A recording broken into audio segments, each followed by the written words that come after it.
Hey everybody, I hope you're enjoying this really hot day. I love the heat, so I'm thrilled, but even for me, it's warm. It's toasty out there. So, here's a video. I've been thinking about this one. So, August 20th is my wedding anniversary, and I was admittedly grumpy. I wasn't grumpy because it was my anniversary. I'm cool with that. I just was grumpy ever since I came back from Hawaii. My landing to life, back to life wasn't smooth for different reasons. So when my partner said, let's do this, this, and this for our anniversary, I was just like, okay. I just did like the bobblehead, yes, because I wasn't going to come up with anything else myself. And one of the things my partner wanted to do is go bike riding. I'm not a big bike rider. If I never got on a bike again, that would be okay. But I was like, again, doing bobblehead, yes, I can do bike riding. She knows I don't like to ride on dirt, gravel, sand. I like pavement. So she picks a trail, we get out there, and it's not pavement, it's everything else. And I thought, okay, this will change. It didn't change. And I was just like, if I was grumpy going in, I was like super grumpy, like logarithmically every second. And I was like, and that's the clean version. She was ahead of me, so she didn't hear any of it. But then at some point she turned around because she knows this is the worst. And I'm going like almost in reverse. That's how slow I'm going, okay?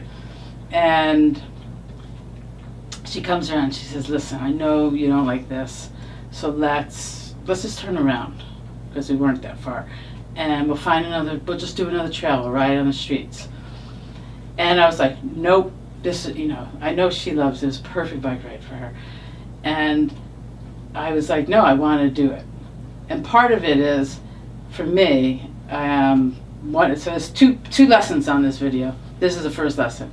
If we say no to things, if we are willing to back down to our lowest denominators for whatever, then we shrink. And I don't want to shrink. I want to at least stay even, right? So if I got off the bike and turned around, then I'm letting fear and everything take over. So I was like, nope, I'm going to do this. I got happy eventually, but not for a long time. So we have to say yes. We have to be willing to feel a little discomfort in order to grow and expand. That said, I'm going, and I'm like, you just go ahead. I know you like this. I'll just do my thing. And that thing includes getting off the bike if I need to. So I'm going, and I was never like daredevil speed, kind of person. Even on a skateboard when I was a kid, I wasn't even hardly going down a hill, but I would like if I saw a pebble, I would stop in panic. I'm kind of like that on the bike when I'm not on pavement. So every little thing, rollerblades were a joke for me, because every little thing, a stick, a twig, a grain of sand, I'm like, and I slam on the brakes and I stop, which of course makes everything an obstacle. Right? If you got a little momentum and there's a twig, whoop, you go over it. It's not a big deal. I'm watching people zip by me. This guy's on this one wheel mechanical, electrical thing. And I'm like, here I am on a hybrid bike, so I have thick wheels. And I'm like, and putting my feet down and ready to throw my bike, which I've done before, I have to admit. In Chappaquiddick on sand, I was like, that's it. But I kept going, and I tried to relax. Kept saying, breathe. What's the worst thing that could happen? I could fall, tip over on my bike. I'm like 3 feet off the ground. Not a big deal. So, in time, I'm getting a little more comfortable, a little more. I'm picking up. I'm maybe going 3 miles an hour now, or something like that. But gradually getting more comfortable and faster. And we turned around.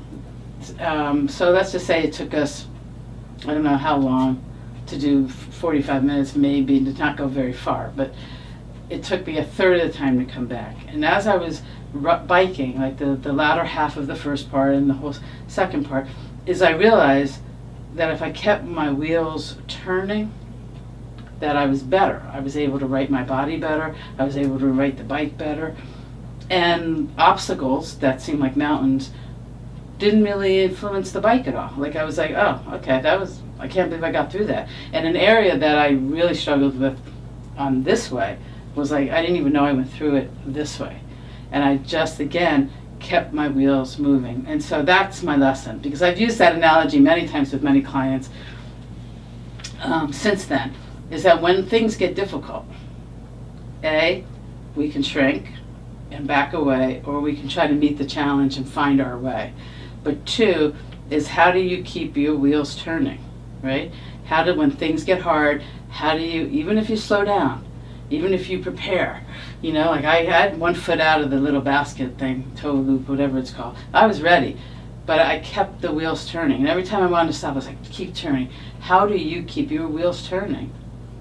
Ever so gently, prepared for whatever, but keeping you moving forward. That's what I want you to think about. I want you to think about, what is it when life gets hard, do you have to keep moving through?